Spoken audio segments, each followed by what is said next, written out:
Muy buenas tardes, estimados alumnos. Vamos a dar inicio a la clase número 8 correspondiente a la competencia del juez de instrucción, y si nos queda tiempo pues vamos a iniciar ya con la competencia del tribunal de sentencia, ¿no? Un gusto estar nuevamente con ustedes en esta semana ya compartiendo nuevas temáticas. Espero que vayan revisando también las clases a diario para que no se les acumulen, y asimismo pues ir revisando su código procesal penal, haciendo las anotaciones respectivas, al igual que su cuaderno, ya que esto nos va a servir en gran manera para ir avanzando en lo que resta del ciclo. Asimismo también decirles que el material que les he mandado pues espero que lo lean. Próximamente voy a estar enviando otro tipo de doctrina respecto al tema de la prueba, de las partes procesales y otras diligencias también por ahí pendientes, para que puedan irse apoyando en un material doctrinario idóneo en estas clases. Muy bien, vamos a continuar con las funciones que tiene el juez de instrucción. Y ahí en la última clase habíamos terminado sobre la competencia que le da el artículo 54 del Código Procesal Penal, específicamente donde dice de los demás asuntos que determina este código y otras leyes. Pero quiero hacer referencia, ya que hemos terminado lo que dice el artículo 54, algunos aspectos importantes que deben de establecerse o que deben considerarse por las partes procesales en la audiencia preliminar. Recordemos que la culminación de la etapa instructora es la audiencia preliminar. Y vamos a remitirnos al artículo 361, que dice de la siguiente manera: el día señalado se realizará la audiencia, se dispondrá de la producción de la prueba y será tiempo suficiente para que cada uno fundamente sus pretensiones. A la audiencia preliminar deberán comparecer el fiscal, el imputado, su defensor, el querellante y las partes civiles. Las ausencias del fiscal o del defensor serán subsanadas de inmediato y en el último caso solicitando un defensor público. Si no es posible realizar la audiencia por incomparecencia del imputado u otro medio, el juez fijará un nuevo día y hora y dispondrá, dice, de todo lo necesario para evitar su frustración. No obstante, si la incomparecencia por segunda vez se debe a la negativa del procesado detenido a concurrir, constatado por el informe del director del presidio respectivo, a juicio prudencial del juez, podrá realizarse la audiencia sin presencia del mismo. En cuanto sean aplicables, regirán las reglas de la vista pública adaptadas también a la sencillez de esta audiencia, y la audiencia preliminar también se puede suspender por las mismas causas que se puede suspender la vista pública. Muy bien, quiero resaltar 4 puntos importantes respecto a este artículo, y lógicamente que tienen relación con otros que ya hemos visto. El primero de ellos es cuál es el objetivo de la audiencia preliminar. Lo que quiere es que quede claro en nuestras mentes qué vamos a ir a hacer a una audiencia preliminar cuando ya andemos litigando, cuando ya estemos en el libre ejercicio, o cuando seamos fiscales, defensores, jueces o tengamos algún cargo dentro de algún tribunal de esta instancia, ¿no? Bien, el objeto de la audiencia preliminar principalmente, voy a decir así, o primordialmente, es ir a presentar los medios probatorios tanto de fiscalía como del defensor, de la parte querellante, si es que hay querellante, de los medios probatorios recopilados durante toda la etapa instructora. Ese es el objetivo principal: presentarlos y fundamentárselos al juez para que luego después de hacer un examen, decida si admite los medios probatorios o los rechaza para una eventual vista pública, o si los admite parcialmente y rechaza otros, también para ser discutidos en una eventual vista pública. Digo, el objetivo principal de la audiencia preliminar es porque de acuerdo a la ley, por ejemplo en el artículo 362, establece que el juez de instrucción puede emitir otro tipo de resolución, no precisamente decretar un auto de apertura a juicio y señalar la prueba que admitió y cuál rechazó para la vista pública. El artículo 362 le da otro tipo de facultades también. Puede decretar un auto de sobreseimiento provisional o definitivo, puede autorizar una conciliación, un procedimiento abreviado, puede autorizar la suspensión condicional del procedimiento, etcétera. Puede incluso imponer medidas cautelares, pero el objetivo principal, diría, es analizar la prueba que las partes le presenten. Por eso, haciendo una recapitulación y trayendo todo lo que hemos venido explicando en las clases anteriores, decía al principio de que la etapa instructora no puede ser una etapa ociosa para las partes, ¿no? La etapa instructora es para investigar, para preparar la acusación del imputado cuando se llegue a este momento y para preparar también la defensa del imputado. Cuando hablábamos del auto de instrucción, decíamos que allá las partes, desde que se nos notifica ese auto, ya sabemos cuándo termina la etapa instructora, la etapa investigativa, y consiguientemente pues ya la misma ley, allá por el artículo 357, 359, nos dice que 10 días posteriores a la finalización de la etapa investigativa, pues hay que presentar la acusación.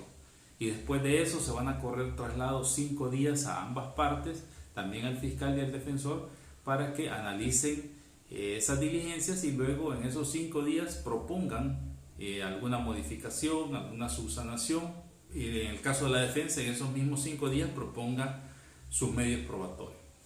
Entonces, todo eso que hemos hecho, todo eso que se ha venido siguiendo por plazos, por señalamientos claros, se va a discutir en la audiencia preliminar. Entonces, el objetivo principal es que yo como fiscal fundamente mi acusación. Yo le diga al señor juez, después de haber terminado, por ejemplo, esta etapa investigativa, la fiscalía tiene la convicción que este proceso amerita pasar a la etapa de juicio y por tanto le estoy solicitando que se decrete un auto, una resolución de apertura a juicio y que se me admita tanto la prueba testimonial, documental, pericial, según sea, para demostrar estos y estos extremos procesales. Ya ustedes saben cuáles son los extremos procesales que venimos pretendiendo ir demostrando en cada una de las etapas, ¿no? Elementos de participación en el delito y existencia del delito. Entonces, cuando una parte procesal, en este caso fiscalía, expresa de esa manera, lógicamente tendrá que fundamentar, ¿no? Y explicarle al juez por qué solicita que le admita los testigos, 1, 2, 3, lo que sea. Y aquí hay que hacer referencia que en la acusación, dentro de sus requisitos, se establece claramente que debe de establecer cada medio probatorio qué es lo que pretende probar. Dice la ley, bajo pena de inadmisibilidad, es decir, si eso no lo establece, puede ser declarado inadmisible ese medio probatorio. Entonces, lo importante es que el fiscal y el defensor, en su caso también, pues puedan saber fundamentar bien sus medios probatorios. Es decir, generar una convicción, generar un convencimiento al juez de que esos medios probatorios que estamos ofertando, ya sea de cargo o de descargo, son de vital importancia para que desfilen en una vista pública y que el tribunal de sentencia los inmedie, los valore, los analice y luego emita una resolución. Entonces, de eso se trata precisamente la audiencia preliminar. Decía yo que pueden darse otras resoluciones, sí, porque incluso en esa audiencia, si los delitos son de aquellos que pueden ser conciliables y hasta ese momento las partes se ponen de acuerdo, perfectamente podría el proceso parar en esta etapa procesal, aunque se haya investigado, aunque se hayan presentado las acusaciones en su momento, podría parar y autorizarse una conciliación. Pero son situaciones que no siempre se van a dar. O un procedimiento abreviado, que en su momento vamos a explicar los requisitos, una suspensión condicional del procedimiento, etc. Podría alegarse una excepción también, vamos a explicar en su momento cuáles son las excepciones, las perentorias y las dilatorias. Eso podría presentarse, pero lo principal, la naturaleza de la audiencia preliminar es esa: fundamentar mis medios probatorios que yo recopilé durante toda la etapa instructora para que el juez me los admita y en el caso pues se decrete un auto de apertura a juicio y cuando llegue el tribunal de sentencia pues yo llevo la certeza de que esos medios probatorios ya me los admitieron y que allá pues van a ir a desfilar, allá los vamos a discutir y analizar. Ya sabemos que en el juicio sí se va a producir la prueba como tal. Entonces, ese es uno de los primeros elementos importantes a resaltar de la vista pública, de la audiencia preliminar. ¿Cuál es su objetivo o cuál es la naturaleza de esta audiencia? Esto tiene que ver, si ustedes recuerdan, en una de las primeras clases con la función del juez. de instrucción, ¿no? Que yo decía, si bien es cierto, el juez es un garante de la legalidad durante toda la etapa instructora, pero también tiene una función de filtro en la investigación.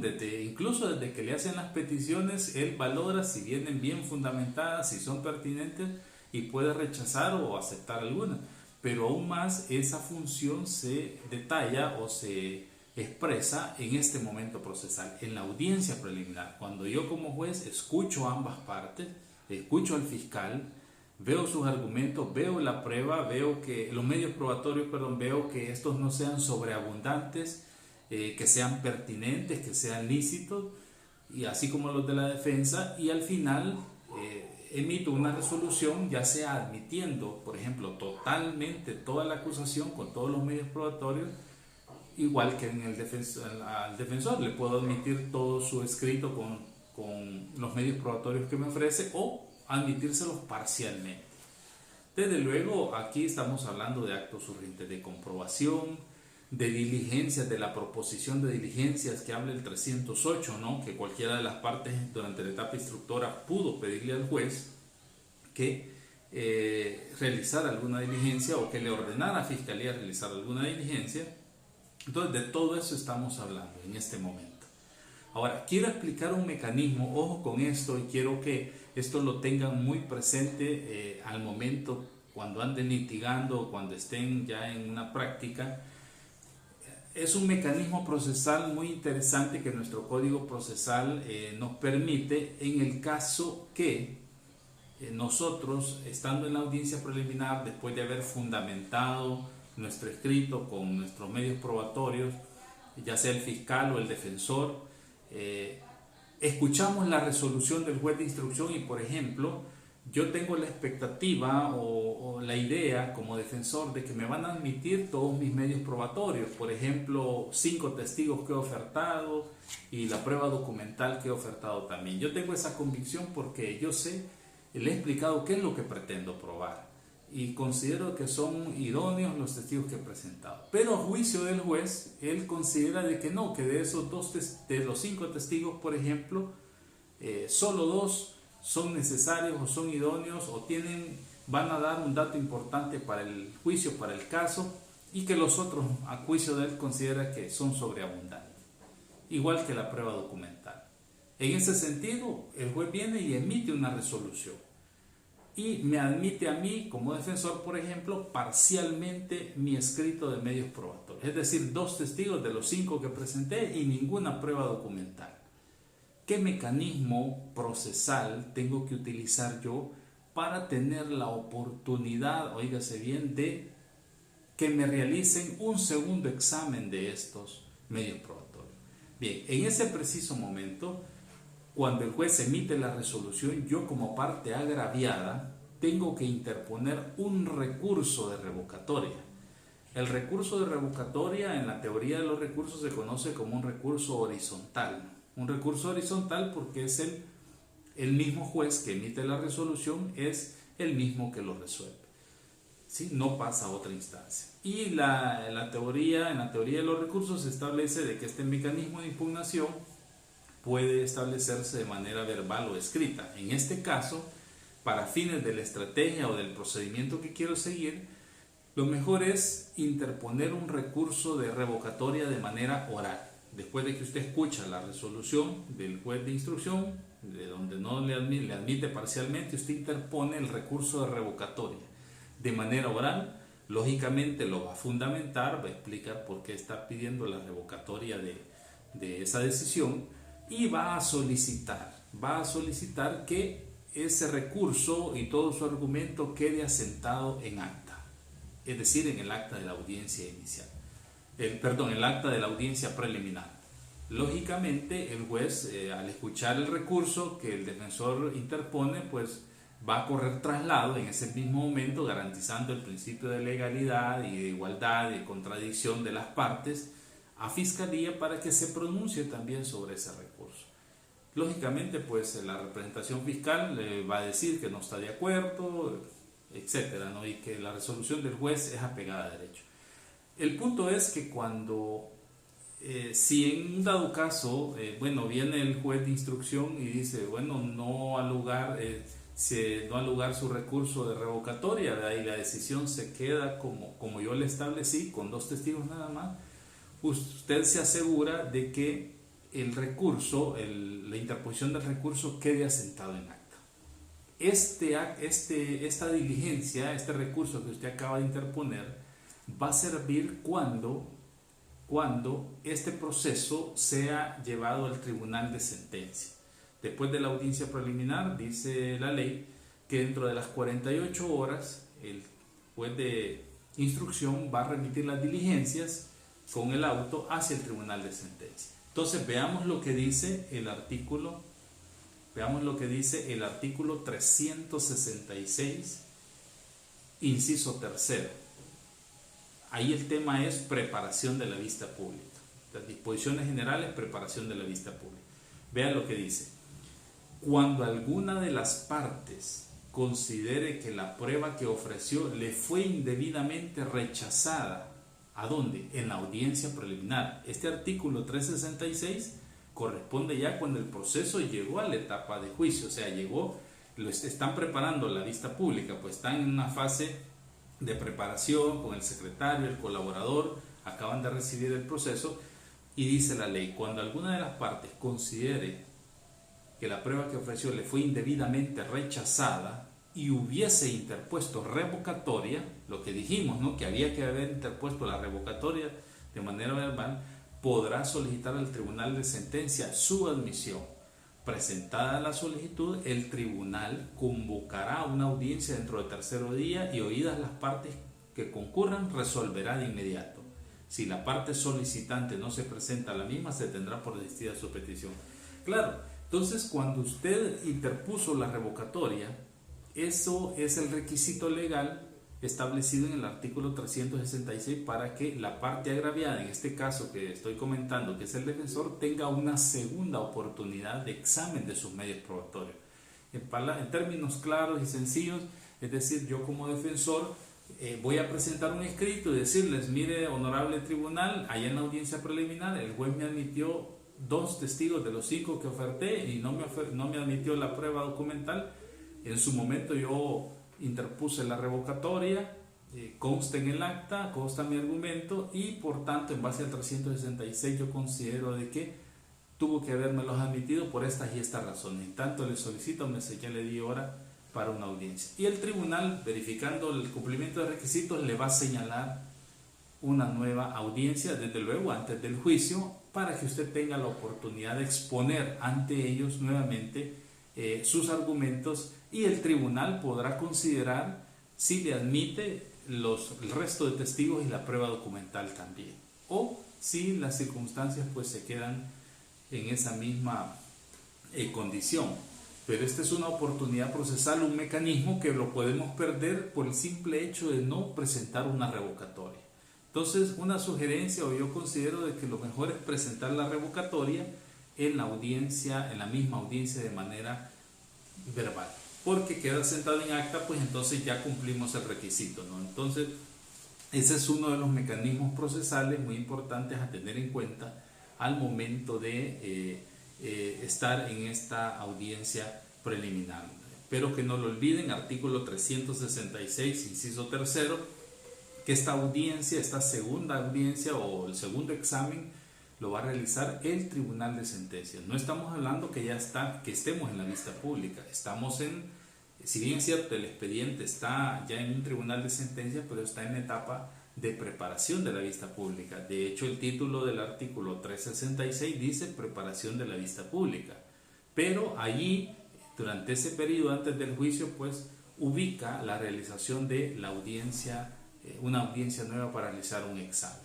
Entonces vean qué interesante se torna esta situación cuando lo mismo le puede pasar a la representación fiscal o al querellante, ¿no? En su caso, que el juez de instrucción no le admita tal vez todos los medios probatorios que presentaron y a juicio de las partes, del fiscal o del querellante, consideren que sí debió haberlos admitido. Puede utilizar ese mismo mecanismo, es decir, no es exclusivo de una de las partes. Ahora, otro aspecto importante que quiero resaltar con respecto a la audiencia preliminar con respecto a la audiencia preliminar es el siguiente. Dice la ley que la audiencia preliminar se va a desarrollar con la presencia de las partes, el fiscal, el defensor, el querellante, si lo hubiere, las partes civiles y el imputado. ¿Por qué resalta de que debe de estar presente el imputado en una audiencia preliminar? Fíjense que la audiencia preliminar, por la naturaleza de lo que se va a conocer, de que se van a aportar medios probatorios ya próximos a ser inmediatos a una vista pública, estamos hablando ya de una acusación, no diríamos una acusación formal, es decir, en el sentido con más robustez, ¿no? Que ya no estamos hablando de indicios, sino que estamos hablando ya de medios probatorios. El legislador consideró de que era necesario que el imputado estuviese presente en aras de garantizar su derecho a la defensa material principalmente, en aras de garantizar su derecho a la defensa material. En ese sentido, no puede realizarse por regla general una audiencia preliminar sin la presencia del imputado. Si no tenemos, por ejemplo, si el imputado estaba en libertad y se convoca a la audiencia preliminar y se cita y no llega, pues entonces procede la declaratoria de rebeldía. Si el imputado está, como en el caso que establece acá la ley, el artículo 361, está recluido en un centro penitenciario y su comparecencia es debido a que él no atendió el llamado que le hizo el juzgado a través del notificador o el llamado que hicieron las autoridades del centro penitenciario. Si el juez hace constar mediante una nota por medio del director del presidio de que se le llamó y que la persona no salió o no compareció, dice la ley que a juicio prudencial del juez, no es que pueda realizarse tampoco de modo imperativo, ¿no? Porque dice la ley acá, dice, no obstante, si la incomparecencia por segunda vez se debe a la negativa del procesado detenido a concurrir, dice, constatado ello por el informe del director del presidio respectivo, a juicio prudencial del juez, podrá realizarse la audiencia sin la presencia del mismo, es decir, van a considerarse también las circunstancias en las cuales se ha dado esta situación, ¿no? Es decir, de ahí el juez tendrá algunos méritos, si no había un estado de emergencia, si había otra situación anómala ahí que impedía salir o trasladarlo, etc. Entonces, eso es un criterio meramente del juez que tendrá que valorarlo y considerar si es procedente o no, porque está en juego el derecho a la defensa material que tiene el imputado. ¿Y por qué es tan importante eso? Bueno, primero por la misma naturaleza de la audiencia, ¿no? No es como en la audiencia inicial, ¿se acuerdan? Cuando vimos de que incluso la ley le da la facultad al juez para que pueda resolver únicamente con vista de requerimiento, ¿verdad? Y si ninguna de las partes concurriera, dice la ley, podrá resolver el juez con vista de requerimiento. Y lo fundamentan muchos pues en la sencillez de la audiencia, en que se inicia con el proceso, etc. Ahora, en este tipo de audiencias no puede pasar eso. Primeramente, pues, porque se va a discutir sobre los medios probatorios que las partes han recopilado y si el proceso se eleva a la etapa de juicio, ¿no? Y en un segundo momento, como complemento de este derecho a la defensa material del imputado, no puede realizarse sin la presencia de él porque en este momento él es el único que tiene la posibilidad de incorporar medios probatorios. Él sí pudiera incorporar medios probatorios, por supuesto explicarlos, fundamentarlos, y si el juez considera que son viables, pues también admitírselos o rechazárselos según sea el caso. No obstante, así las partes ya no podríamos en este caso presentar un medio probatorio porque ya tuvimos el momento procesal oportuno que viene dado desde el auto de apertura, del auto de instrucción, a menos que tal vez se diera alguna situación inesperada por una fuerza mayor o algo inevitable, que en ese caso pues incluso el juez pudiera tomar la decisión o el fiscal de pedir una ampliación o suspender la audiencia para recopilar ese dato, tal vez algún informe que no ha ha llegado todavía, y convocar para una próxima fecha de la audiencia, siempre y cuando pues no se esté violando otro tipo de derecho. Pero en ese momento, por ejemplo, que alguna de las partes quiere incorporar un medio probatorio porque se le ocurrió o algo, pues no es procedente ya. Entonces es importante conocer eso también. Hay otro aspecto importante cuando la ley dice a la audiencia preliminar deberá comparecer el fiscal, el imputado, su defensor, el querellante y las partes civiles. Acordémonos que en la audiencia preliminar también pueden comparecer querellantes. Y el querellante ya habíamos dicho que es la representación de la víctima en un proceso penal.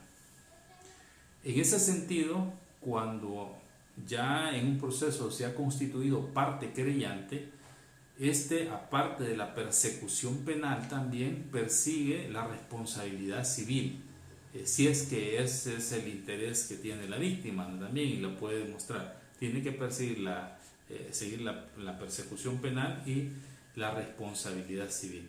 Entonces, cuando hablamos de un querellante en una audiencia preliminar, lógicamente yo pudiera como querellante tener una apreciación hasta cierto punto, si se quiere, distinta a la apreciación que pueda tener el representante fiscal sobre la comisión de un delito.